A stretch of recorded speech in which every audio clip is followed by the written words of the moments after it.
بسم اللہ الرحمن الرحیم۔ طلباء، آج ہم سبق کا دوسرا حصہ پڑھیں گے جس کے اندر ہم جسم کے مختلف اعضاء اور اس میں پائے جانے والے مختلف ہڈیوں کے بارے میں معلومات حاصل کریں گے۔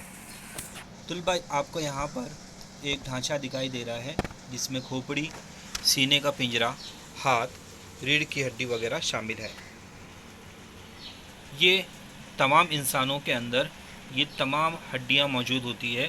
یہ اللہ عز و جل کا نظام ہے، اور اسی ہڈیوں کے سہارے کی وجہ سے ہمارے جسم کے اندر ہم بیٹھ سکتے ہیں، اٹھ سکتے ہیں، دیگر تمام کام انہی ہڈیوں کی مدد سے کیا جاتا ہے۔ انہی ہڈیوں کی مدد سے ہم وزن کو، کسی بھی چیز کو یہاں سے وہاں پر لے کے جا سکتے ہیں، مختلف کاموں کا انجام دے سکتے ہیں۔ اب جو ہے ایک پیمائشی پٹی لے کر اپنے ہاتھ اور پیروں کی ہڈیوں کی لمبائی ناپیے۔ ابھی طلباء یہ کام آپ گھر پہ بھی کر سکتے ہیں کہ آپ کیا کرو گے، ایک اسکیل لوگے، چھوٹی اسکیل ہوگی، بڑی اسکیل ہوگی، اس پہ آپ اپنے ہاتھ کی لمبائی ناپو گے، پیر کی لمبائی ناپو گے۔ اچھا، ہم دیکھیں گے ہمارے والد جو ہوتے ہیں ان کی ہاتھ کی ہڈی کتنی ہوگی، اور ہم جو ہے ہماری ہاتھ کی ہڈی کتنی ہوگی، تو آپ کو فرق دکھائی دے گا۔ انگلیوں کی جو سائز ہوتی ہے اس کی لمبائی کتنی ہوگی، اور ہمارے پیروں کی سائز ہوتی ہے اس کی لمبائی کتنی ہوگی، ہمارے چھوٹے بھائی ہیں ان کے پیروں کی سائز کی لمبائی کتنی ہوگی۔ اگر ہم دونوں پیروں کی کمپیئر کریں گے تو دونوں میں ہم کو فرق دکھائی دیتا ہے۔ تو یہ عمل آپ گھر پہ کرو گے۔ ایک پیمائشی پٹی لے کر اپنے ہاتھوں پیروں کی ہڈیوں کو لمبائی ناپیے۔ اب یہی عمل اپنے دوست، بہن، بھائی کے ساتھ دہرائیے اور ہڈیوں کی لمبائی کا موازنہ کیجیے۔ حاصل ہونے والی معلومات کی مدد سے ذیل کی جدول مکمل کیجیے۔ طلباء، یہ جو جدول ہے اسے آپ مکمل کریں گے، جیسے کہ یہاں پر ہڈیوں کی لمبائی کتنی سینٹی میٹر ہے خود کی، پھر اس کے کمپیئر میں کریں گے دوست کی، پھر بہن کی، پھر اس کے بعد بھائی کی، ہاتھ کی ہڈیاں، اور اس کے بعد میں پیر کی ہڈیاں ناپیں گے ہم۔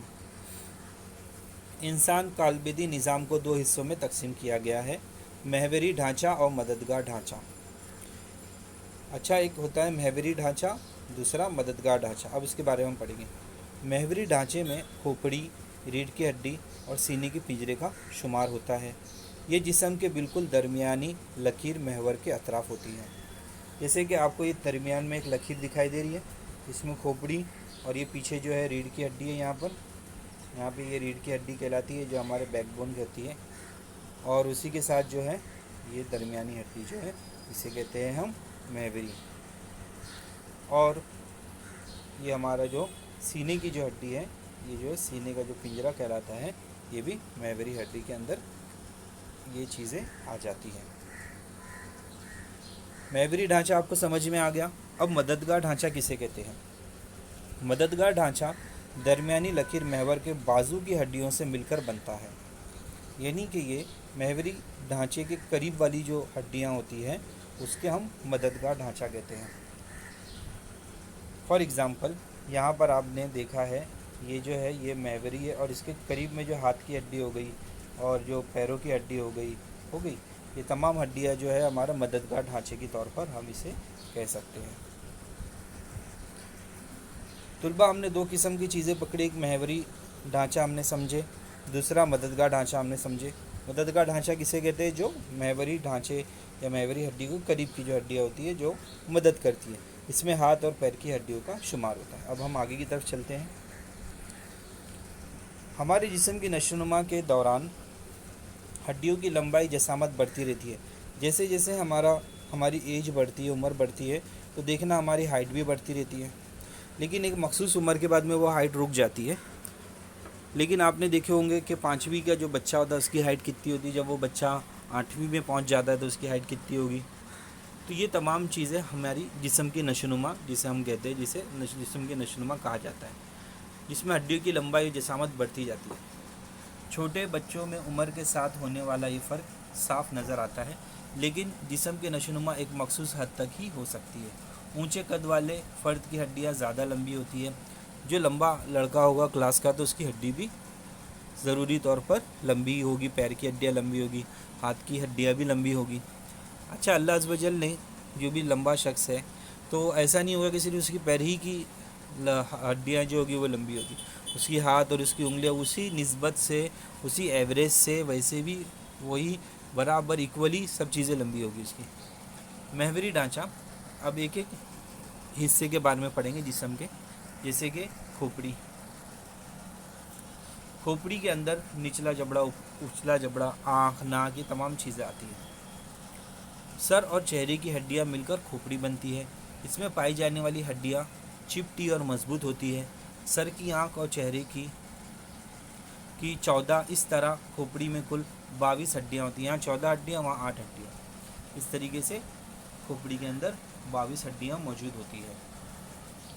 کھوپڑی کا نچلا جبڑا چھوڑ کر باقی ہڈیوں میں حرکت نہیں ہوتی، یعنی کہ یہ جو نچلا جبڑا جو دکھائی دے رہا ہے بس اسی کے اندر آپ کو حرکت دکھائی دے گی، باقی دوسری جگہ کہیں پر بھی حرکت دکھائی نہیں دیتی۔ یہ جو ہے صرف یہیں پر جو ہے ہماری ہڈی کی حرکت ہوتی ہے کھوپڑی کے اندر، باقی اس ایریے میں ہڈی کی حرکت نہیں ہوتی، دوسرے ایریے کے اندر ہڈی کی حرکت نہیں ہوتی ہے۔ ٹوٹل جو ہے 22 ہڈیاں ہوتی ہیں۔ کھوپڑی ہمارے جسم کے کس حصے کی حفاظت کرتی ہے؟ سب سے پہلے کھوپڑی ہمارے دماغ کی حفاظت کرتی ہے۔ جیسا آپ دیکھو گے سب سے پہلے کس چیز کی حفاظت کرتی ہے کھوپڑی؟ ہمارے دماغ کی، ذہن کی حفاظت کرتی ہے۔ آگے ہم بڑھتے ہیں۔ سینے کا پنجرہ، اپنے سینے کے بائیں اور دائیں جانب انگلیاں پھیریا، دونوں جانب کی جانب ملا کر کل کتنی ہڈیاں ہوتی ہے؟ درمیانی حصے میں انگلی پھرائیے، کتنی ہڈیاں محسوس ہوتی ہے؟ یہ ہمارا سینہ ہو گیا۔ اب یہاں پر جو ہے آپ کو دکھائی دے رہا ہے ٹوٹل کتنی ہڈیاں ہیں۔ رائٹ طرف 1 2 3 4 5 6 7 8 9 10، تقریباً یہاں پہ 10 اور یہ ملا کر 11، یعنی کہ 22 ہڈیاں ہونا چاہیے یا 20 ہڈیاں ہونا چاہیے اگر ہم اس کو نہیں ملاتے تو۔ اس کے آگے ہم پڑھتے ہیں چپٹی فسلیاں۔ اب یہاں سینے کی ہڈیاں ہم نے پڑھیں۔ سینے میں پنجرے جیسی ساخت والا حصہ سینے کا جوف کہلاتا ہے۔ یہ جو اوپر کا جو حصہ جو ہے اسے کہیں گے سینے کا جوف۔ یہ جو ہے سینے کا جوف کہلاتا ہے، یہ جو ہڈیاں ہیں اسے سینے کا جوف کہتے ہیں، جو پیچھے کی جانب سے ریڑھ کی ہڈی کے منکوں سے جڑا ہوا ہوتا ہے، اور ایک ہڈی چپٹی ہڈی ہوتی ہے۔ چپٹی فسلیوں کی 12 جوڑیاں اس ہڈی سے جڑی ہوئی ہوتی ہیں۔ انہی 25 ہڈیوں سے مل کر سینے کا جوف بنتا ہے، جو پچھلی کی جانب ریڑھ کی ہڈیوں سے منکوں تک جڑا ہوا ہوتا ہے۔ جس طریقے سے آپ کو دکھائی دے رہا ہے یہ ہماری جو ہے ریڑھ کی ہڈیاں ہیں، یہاں پر یہ ریڑھ کی ہڈی دکھائی دے رہی ہے، اور جو سینے کی جو ہڈیاں ہیں وہ ریڑھ کی ہڈی سے ملی ہوئی رہتی ہے، جسے ہم اس ایریے کو کیا کہتے ہیں؟ ہم جوف کہتے ہیں۔ طلباء آج کے لیے اتنی معلومات کافی ہے۔ آپ تمام طلباء اس تمام چیزوں کو تحریر کریں گے، تصویر بنائیں گے اور اپنی سائنس کی بک میں لکھیں گے۔ انشاءاللہ جب بھی اسکول کھلے گی تو میں آپ کی سائنس کی کاپی چیک کروں گا، تو اس کے جو مخصوص نکات ہیں آپ لوگ ضرور تحریر کریں۔ اللہ حافظ۔